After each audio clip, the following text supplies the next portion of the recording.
Quiet black kid solves Rubik's Cube in 5 seconds. NASA called the next day. Elijah.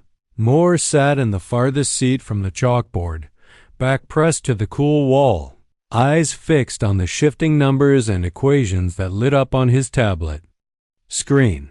At 15, he had already mastered the cube 3x3, 4x4, blindfolded. But none of that mattered here in a high school hallway lined with indifferent faces and the low hum of apathy. His voice was rarely heard, his name barely remembered. Most days, he moved like a shadow present, but unnoticed. His school, nestled in a quiet town in Georgia, was mostly white. Teachers didn't say anything cruel. Neither did the students. But silence, he had learned, cuts deeper than words. In class, no one asked to sit beside him. No one invited him to group projects or lunch tables. Elijah didn't complain. He just kept solving things, problems, puzzles, himself. In math, his hand never rose. Even though he almost always had the answer, he didn't need the recognition. He needed the peace. Then one Monday morning, something shifted. A new teacher arrived. Miss Harris. She was young, brown-skinned, and sharp-eyed. Her first day, she took attendance with more care than most. When she reached Elijah's name, she paused.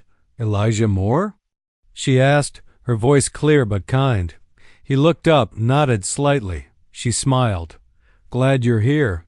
No one had said that before. At lunch, Elijah sat alone as usual, headphones in, mind-tracing algorithms and memory palace tricks. A few tables over, a group of loud boys laughed, clacked plastic, and waved around a brightly colored Rubik's Cube like a trophy. They scrambled it, tossed it from hand to hand, daring each other to solve it under 30 seconds.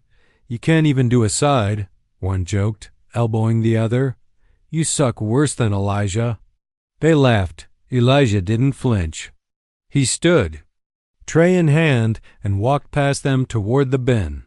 One of the boys, Jason, held out the cube suddenly. "Hey, quiet kid," he sneered. "You want to try?" The others snickered, expecting him to walk past. Elijah stopped. He looked at the cube. Then, slowly, without a word, he reached out and took it. Elijah didn't rush. He simply rolled the cube in his hands, fingers adjusting its weight like a pianist testing keys before a symphony. The boys leaned in, some smirking, others recording with their phones, expecting him to fumble or give up halfway through the first layer. Instead, Elijah's fingers exploded into motion. Click dash click dash click dash click dash click. 1 second, 2, 3. Click click. Snap. Done. All 6 sides gleamed in perfect symmetry. Elijah placed the solved cube back in Jason's hand and walked away without saying a word. The group stared at the cube like it had just turned to gold. No one laughed. No one moved. The hallway, just for a moment, went silent. By the time Elijah returned to class, the video had already made its way onto TikTok. One of the boys, in disbelief and with a hunger for likes, had uploaded it with the caption, "This quiet black kid just solved a Rubik's Cube in 5 seconds." WTH? The clip spread fast. Within hours, it had thousands of views. By nightfall, it was nearing 1 million. The comments were a mix of awe and ignorance. "No way this is real. He's probably memorized it ahead of time. Cheat code? Bros in the Matrix. Wait, he's black and a genius? Nah, that don't add up. So what? It's just a toy. Give this kid a NASA badge already." Imagine what he could do if someone actually gave him a chance. Elijah scrolled through them alone in his bedroom, phone glowing against the dark. Some comments made him smile, but others hit with quiet cruelty. The ones that questioned his intelligence. The ones that treated his race like a glitch in the algorithm of brilliance. He didn't reply to any. He just powered off the phone and went back to his desk, twisting another cube slowly, mind already on a new pattern. The next morning, Ms. Harris pulled him aside after class. Her voice was gentle, but serious. "Elijah, I saw the video." He nodded once, unsure of what to say. 5 seconds, she continued, crossing her arms. "That's not luck. That's talent. Real talent." He glanced down at his shoes. "It's just a cube." She tilted her head. "Don't do that. Don't minimize what makes you different." There was a long pause. Then she asked, "Have you ever thought about where this could take you? What you want to do?" Elijah hesitated. Then, in a voice barely above a whisper, he said, "NASA." Ms. Harris blinked, surprised not by the answer, but by the quiet certainty in his voice. "I've emailed them," Elijah continued. "A few times, sent ideas, questions. No one responded." Something shifted in her expression. She didn't tell him not to get his hopes up. She didn't give him some generic teacher pep talk. Instead, she asked for his email drafts, his Rubik, algorithms, his grades. That night after dinner, Ms. Harris opened her laptop. She wrote an email to an old friend, Dr. Riza Malik, a senior software engineer working on AI navigation systems for interstellar probes. She attached the video. She attached Elijah's perfect transcript, and in the message, she wrote only one line: "I think you should meet this kid." It was a Wednesday when the announcement came over the loudspeaker. Elijah had just opened his notebook, pen in hand, when the office secretary's voice echoed through the classroom. "Elijah Moore. Please report to the front office. Elijah Moore." Heads turned. Even Ms. Harris raised an eyebrow, but she said nothing. Elijah quietly packed up his things and walked out, heart thumping just a little harder than usual. At the front desk, the secretary gestured to a small conference room. "There. Waiting for you in there. They?" Elijah stepped inside and saw two people. Ms. Harris, standing off to the side with a knowing smile, and a man in a dark blue jacket embroidered with a familiar logo, NASA. "Elijah," the man stood and extended a hand. "My name's Dr. Malik. I work with NASA's Ames Research Center in California."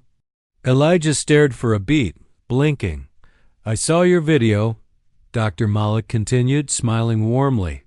"More importantly, I read your notes, your algorithm work, your code snippets, even your questions about spatial optimization.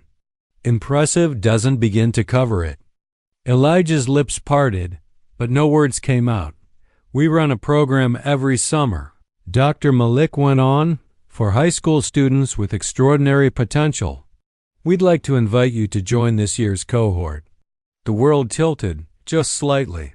"You'd spend 2 weeks on site, working with our engineers, exploring aerospace applications, and building with some of the most advanced tools we have. It's fully funded travel, housing, food, everything." Elijah swallowed hard. "Why me?" Dr. Malik smiled, his voice steady.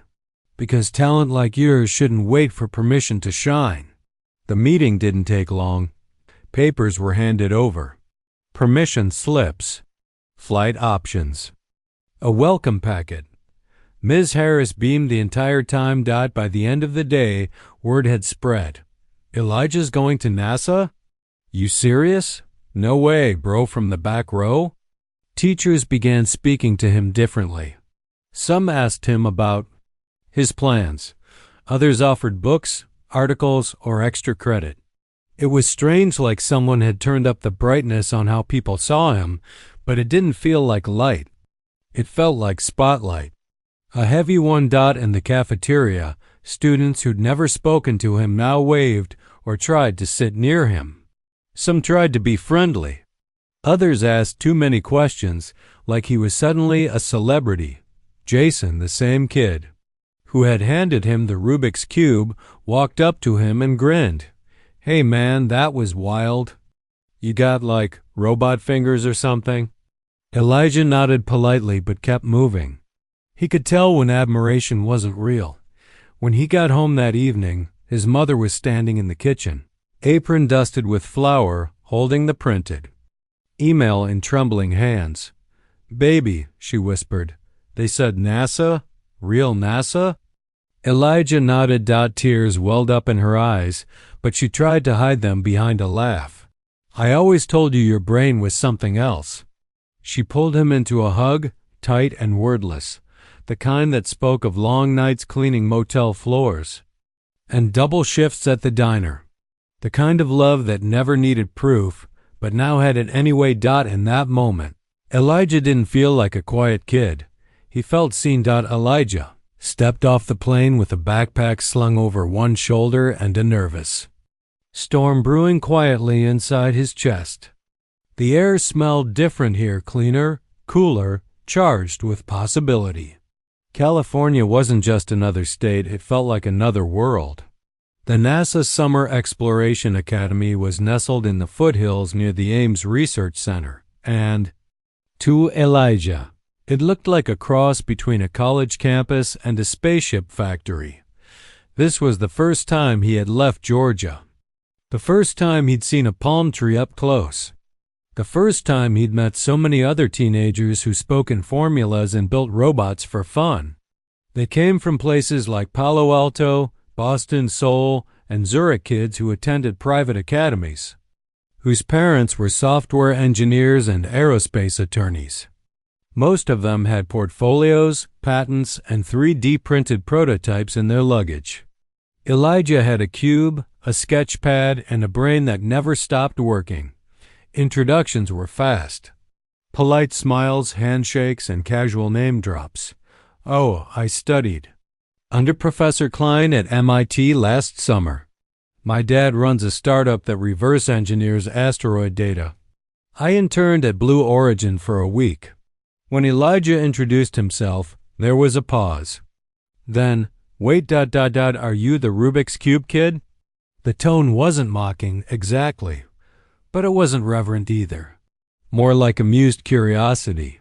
As if solving a cube in 5 seconds was a party trick, not a window into how his mind worked. He could feel the subtle undercurrent questions about whether he belonged. He wasn't dressed in branded outdoor gear. He didn't speak with the same polished confidence. His accent was softer Southern. His skin was darker than anyone else's. But this time, he didn't retreat. During a collaborative project on AI-assisted drone navigation, Elijah volunteered to present his idea, an adaptive algorithm that could simulate Rubik solving logic and translate it into spatial memory mapping useful for micro-rover pathfinding on rocky terrain. At first, no one responded. Then a hand rose. From the back. It belonged to Dr. Annika Batt, a senior systems analyst with streaks of silver in her thick black hair. She had sat quietly in the back of the room all morning, observing the students without saying a word. She stood and looked at Elijah. "That's brilliant," she said plainly. "Have you written a paper on this?" Elijah shook his head. "You should," she added, eyes narrowing in appreciation. "You're a diamond in the dark," whispers swept through the room. A few heads turned. One of the more vocal boys, Oliver, from San Francisco, opened his mouth to object, but thought better of it. From that moment, things changed. Elijah was asked to elaborate. Students gathered around his laptop during breaks. Some even asked him to teach them his cube algorithms, not to mock him this time, but to understand how he thought. Later that week, the Academy held a student seminar, a chance for young scientists to share their passion projects. Elijah was invited to speak. The night before, he sat alone in his dorm room, looking at his cube under the desk lamp, twisting it slowly.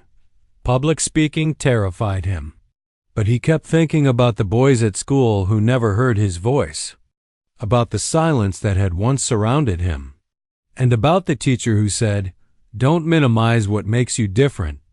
When Elijah stood at the podium the next day, the room was packed. He didn't open with data or jargon. He held up the Rubik's Cube. "This," he said, was the first time someone paid attention to how my brain worked.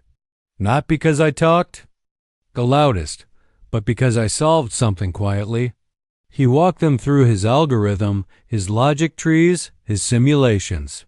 But more than that, he told his story. By the time he finished, there was no silence. There was applause. Thank you for listening to this inspiring story.